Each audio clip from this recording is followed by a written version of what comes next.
نحمده ونصلي على رسوله الكريم أما بعد فأعوذ بالله من الشيطان الرجيم بسم الله الرحمن الرحيم يا أيها الذين آمنوا قوا أنفسكم وأهليكم نارا وقال الله تبارك وتعالى إنما أموالكم وأولادكم فتنة صدق الله العظيم وقال النبي صلى الله عليه وسلم خيركم من تعلم القرآن وعلمه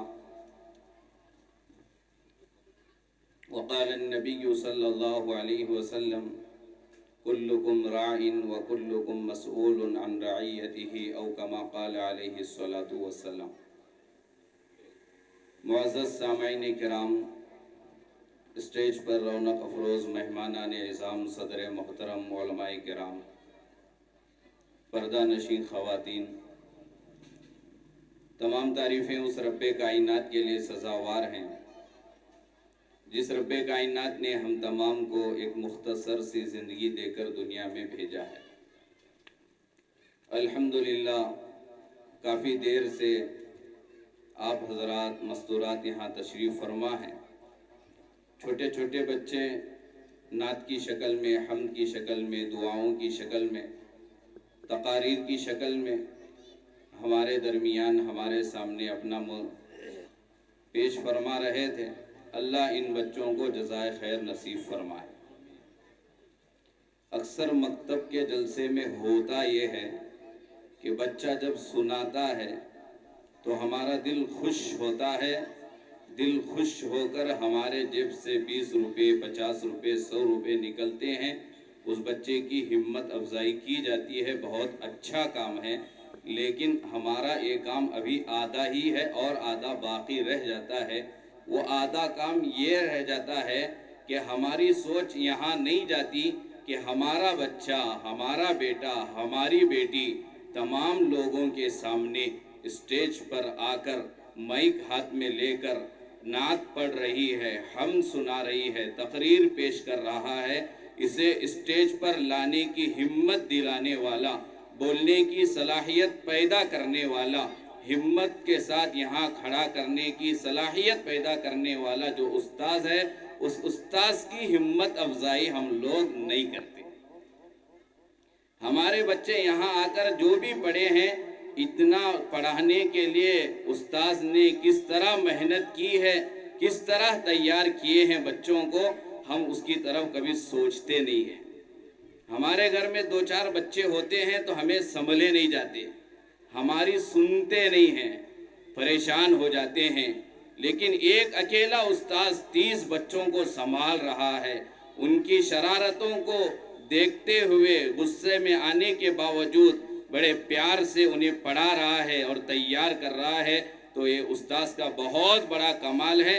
جہاں بچوں کی ہمت افزائی کرنی چاہیے، وہیں ایک اور ہمارا فریضہ یہ ہے، ہماری ذمہ داری ہے کہ ہم استاذ کی بھی ہمت افزائی کریں، ان کا بھی شکریہ ادا کریں۔ شکریہ صرف زبانی نہ کریں، جس طرح بچوں کی ہمت افزائی ہم نے کی ہے، اسی انداز سے استاذ کی بھی ہمت افزائی کریں۔ آپ ارادہ کریں، نیت کریں کہ جلسے کے اختتام پر انشاءاللہ ہم استاذ کی بھی ہمت افزائی کریں گے، انشاءاللہ۔ اللہ عمل کی توفیق نصیب فرمائے۔ معزز سامعین کرام، میرے محترم خواتین، آج اللہ معاف فرمائے، میرے دل میں، آپ کے دل میں آج قرآن اور حدیث کی دینی علم کی عظمت نہیں ہے۔ آج ہمارے دلوں سے قرآن اور حدیث کی عظمت ختم ہو گئی ہے، اس لیے ہم پیرنٹس میٹنگ میں، اس طرح کے جلسوں میں، ہمارے اس مکتب میں تقریباً 100 یا 70 سے زیادہ بچے پڑھ رہے ہوں گے۔ ہر گھر سے اگر 1 یا 2 مرد آ جاتے تو کرسیاں کم پڑ جاتی، لیکن آج ہمارے مردوں کی کرسیاں کم ہیں، مرد حضرات کم ہیں، کرسیاں زیادہ ہیں، کرسیاں خالی پڑی ہیں۔ یہ ہمیں یہ چیز بتا رہی ہے کہ ہمارے دل میں مکتب کے جلسے کی عظمت نہیں ہے۔ اگر اسکول کا کوئی پروگرام ہوتا، اسکول کے اندر اگر والدین کا جوڑ رکھا جاتا، پیرنٹس میٹنگ رکھی جاتی، وہاں کرسیاں بس نہیں ہوتی، کھڑے رہنے کے لیے جگہ نہ ہوتی، کیونکہ آج ہمارے دلوں میں اسکول کی عظمت ہے، کالج کی عظمت ہے، انگلش کی عظمت ہے، انگریزی تعلیم کی عظمت ہے۔ اللہ معاف کرے اگر نہیں ہے تو قرآن اور حدیث کی عظمت نہیں ہے، مکتب کی عظمت نہیں ہے۔ اس بچے کو اگر اسکول سے چھٹی دلوانا چاہتے ہیں تو درخواست لکھ کر بھیجتے ہیں، ایک دن پہلے ٹیچر سے کہتے ہیں کہ کل ہمارا بچہ نہیں آئے گا، لیکن یہی رویہ ہمارے مکتب کے ساتھ نہیں ہے۔ دل میں آیا بھیج دیں گے، دل میں آیا چھٹی کرا دیں گے۔ آج عظمت نہ ہونے کی وجہ سے حالات آ رہے ہیں۔ حالانکہ جو حدیث پاک میں نے آپ کے سامنے پڑھی، اللہ کے نبی امام الانبیاء جناب محمد الرسول اللہ صلی اللہ علیہ وسلم نے کیا ہی بہترین انداز میں مختصر جملے میں قرآن کے سیکھنے سکھانے والوں کی عظمت کو بیان کیا۔ اللہ کے نبی علیہ السلام نے ڈاکٹر بننے والے کے لیے کوئی عظمت کی بات، کوئی مقام و مرتبے کی بات نہیں کہی، انجینئر کے لیے نہیں کہی، دنیا کے بزنس مین کے لیے نہیں کہی۔ اللہ کے نبی نے کہا تو کیا کہا؟ خیرکم من تعلم القرآن وعلمہ۔ دنیا میں سب سے بہتر انسان کون ہے؟ سب سے عظمت والا کون ہے؟ وقار والا کون ہے؟ قدر کی نگاہ سے کسے دیکھا جائے تو پیارے آقا علیہ السلام فرماتے ہیں دنیا میں جتنے لوگ ہیں ان تمام لوگوں میں سب سے بہتر اگر کوئی ہے تو نبی نے کہا، امام الانبیاء نے کہا، من تعلم القرآن وعلمہ، جو قرآن سیکھتا ہے، قرآن کا سیکھنے والا ڈاکٹر سے افضل ہے، انجینئر سے افضل ہے، بڑے مالدار کروڑوں پتی سے افضل ہے۔ یہ نبی نے سرٹیفکیٹ دی ہے، من تعلم القرآن وعلمہ، قرآن کا سیکھنے والا، قرآن کا سکھانے والا، یہ دنیا میں جتنے لوگ زندگی بسر کر رہے ہیں ان تمام سے افضل ہے۔ نبی نے کہا قرآن سیکھنے والا سکھانے والا سب سے افضل ہے۔ ہمارے دل میں ایک سوال پیدا ہوتا ہے، مکتب بھیجنے سے ہمیں کیا ملے گا؟ قرآن سکھانے سے ہمیں کیا ملے گا؟ حدیث سکھانے سے ہمیں کیا ملے گا؟ اللہ کے نبی علیہ السلام کی حدیث سنیں۔ اللہ کے نبی نے کہا، نبی کا قول جھوٹا نہیں ہو سکتا، نبی کی بات غلط نہیں ہو سکتی۔ اللہ کے نبی نے مکتب کی عظمت کو بیان کیا، قرآن کی عظمت کو بیان کیا۔ نبی نے کہا اگر کوئی بچہ، کسی کا بچہ مکتب چلا جائے، پہلا دن ہے، پہلا دن مکتب میں آیا، استاذ کے سامنے بچے بیٹھے ہیں، سب سے پہلے استاذ بچوں کو کیا پڑھاتا ہے؟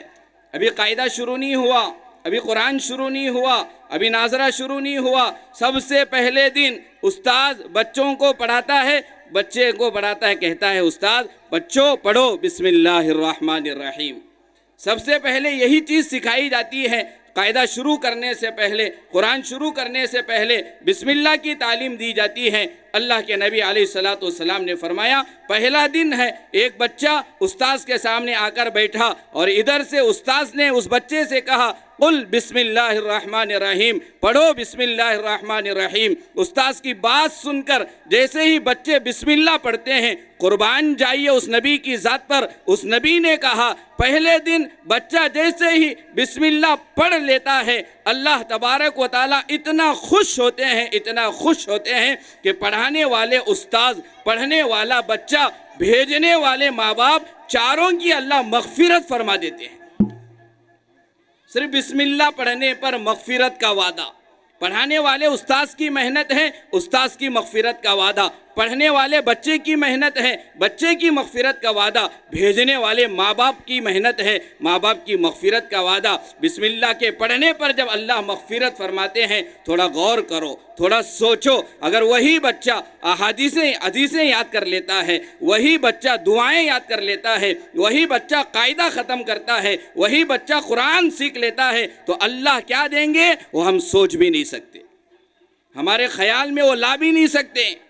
قرآن اللہ کے نبی علیہ السلام نے کہا ما لا عین رأت ولا اذن سمعت ولا خطر علی قلب بشر، اللہ وہ دیں گے ما لا عین رأت، نہ آج تک کسی کی آنکھ نے دیکھا، ولا اذن سمعت، نہ آج تک کسی کے کانوں نے سنا، ولا خطر علی قلب بشر، اللہ وہ دیں گے نہ آج تک کسی کے دل میں اس کا خیال پیدا ہوا، تصور میں بھی نہیں آئے گا۔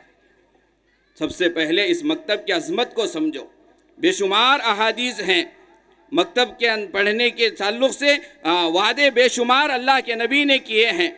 لہذا نیت کریں، ارادہ کریں کہ ہم پابندی سے بچوں کو مکتب بھیجیں گے، عظمت کے ساتھ مکتب کو بھیجیں گے۔ مکتب کے اندر پڑھنے والا بچہ، یہی بچہ جب بڑا ہو کر ڈاکٹر بنے گا، انجینئر بنے گا یا پروفیسر بنے گا، بڑا عہدے والا بنے گا، مکتب کی تعلیم کے ساتھ اگر بنے گا تو یہی بچہ ماں باپ کے حقوق ادا کرنے والا بنے گا۔ اگر دین کی تعلیم سے محروم رکھ کر، میرے اس جملے پر غور کرو، اگر دین کی تعلیم سے محروم رکھ کر، قرآن کی تعلیم سے محروم رکھ کر، اسلامی تعلیمات سے اگر محروم رکھ کر ہم ہمارے بچوں کو اگر دنیا کی بڑی بڑی ڈگری دیں گے، وہ ڈگری حاصل تو کر سکتا ہے لیکن ماں باپ کا فرما بردار نہیں بن سکتا۔ بے شمار واقعات ہیں، میں ہمارے مدرسے کا واقعہ بہت مرتبہ مکتب کے جلسوں میں سناتا ہوں۔ جب ہم بنگلور شاہ ولی اللہ میں پڑھ رہے تھے، قبرستان میں ہمارا مدرسہ تھا، روزانہ 2-4 جنازے اکثر ہمارے مدرسے کو آیا کرتے تھے۔ ایک جنازہ آیا، بڑے مالدار کا جنازہ آیا، اس کا بیٹا بھی بڑا مالدار کا بیٹا تھا، بڑا انسان تھا، آیا نماز جنازے کے لیے۔ جب صفیں باندھی گئیں تو ہمارے پرنسپل محتمم صاحب نماز جنازہ پڑھانے کے لیے آگے آئے تو اجازت مانگی کہ بھئی جنازے کی نماز پڑھانے کی اجازت دو۔ اب اجازت کون دیں گے؟ باپ کے جنازے میں بیٹا دے گا۔ اب صفوں میں دیکھا گیا تو بیٹا موجود نہیں ہے، بیٹا باپ کی جنازے کی نماز میں شریک نہیں، آیا ہے جنازے میں لیکن نماز جنازے میں شریک نہیں۔ تو بہرحال نماز جنازہ پڑھی گئی، ختم ہو گئی۔ مدرسے کے بچوں کو تحقیق کرنے کی عادت ہوتی ہے، باہر کھڑا تھا بیٹا، جا کر پوچھا گیا بھئی تیرے ابا کا انتقال ہوا، جنازے کی نماز تجھے پڑھنی چاہیے تھی، تو نے جنازے کی نماز کیوں نہیں پڑھی؟ باپ کے جنازے کی نماز میں تو کیوں شریک نہیں ہوا؟ تو بیٹے نے کہا میرے پیر میں جو جوتے ہیں وہ 1,500 روپے کے جوتے ہیں، اگر میں انہیں باہر چھوڑ کر اندر آ کر نماز پڑھوں کہیں میرے جوتے چوری نہ ہو جائیں۔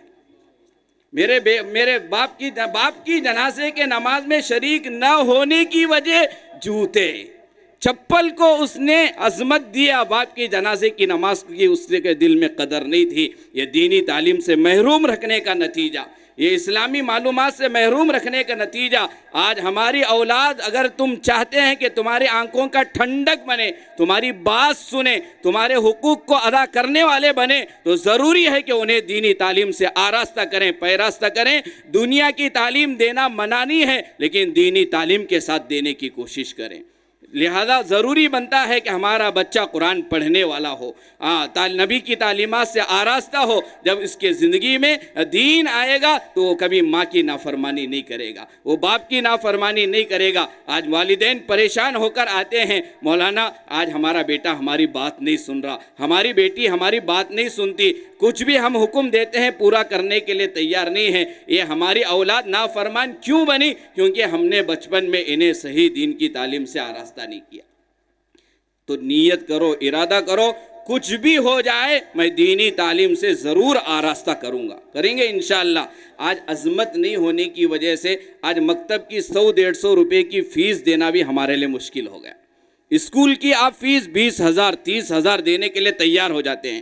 آٹو چلانے والوں کے بچے لائنس اسکول میں پڑھ رہے ہیں، بہت اچھی بات ہے، اور آگے بڑھائیں اور پڑھائیں، اپنے بچوں کو اور اچھی تعلیم دیں، ہمیں اس سے کوئی شکایت نہیں ہے۔ لیکن جو آٹو چلانے والا لائنس اسکول میں 20-25-30,000 روپے دے کر اپنے بچوں کو دنیاوی تعلیم دے سکتا ہے، وہی باپ مکتب میں آ کر ہم سے کہتا ہے مولانا 150 روپے فیس نہیں ہوتا، 100 روپے کرو۔ یہ جملے زبان سے اس لیے نکل رہے ہیں کیونکہ ہمارے دلوں سے قرآن کی عظمت نکل گئی، ہمارے دل سے نبی کے حدیثوں کی عظمت نکل گئی۔ آج 150 روپے میں 1 کلو گوشت نہیں آتا، ہمارے بچوں کی پاکٹ منی ماہانہ 400-500 ہے، لیکن یہ اساتذہ ماشاءاللہ اپنا وقت نکال کر ہمارے بچوں کی دنیا سنوار رہے ہیں، ہماری آخرت سنوار رہے ہیں۔ انہیں 150-200 روپے دینا ہمارے لیے مشکل ہو رہا ہے، یہ عظمت نہ ہونے کی وجہ سے، قدر نہ ہونے کی وجہ سے 100-200 روپے دوسری جگہ اڑا دیتے ہیں، لیکن مکتب کی فیس کا جب مسئلہ آتا ہے تو کتراتے ہیں، پیچھے ہٹ جاتے ہیں۔ نیت کرو، ارادہ کرو کہ وقت سے پہلے، مہینہ ختم ہونے سے پہلے فیس ضرور ادا کریں گے، پابندی سے مکتب کو بھیجیں گے، دینی تعلیم سے آراستہ کریں گے۔ ابھی میں مکتب کے عنوان پر ایک کتاب پڑھ رہا تھا، اس میں ایک واقعہ لکھا ہے ہندوستان کا، حضرت نے لکھا ہے کہ بھئی ایک مسلمان لڑکی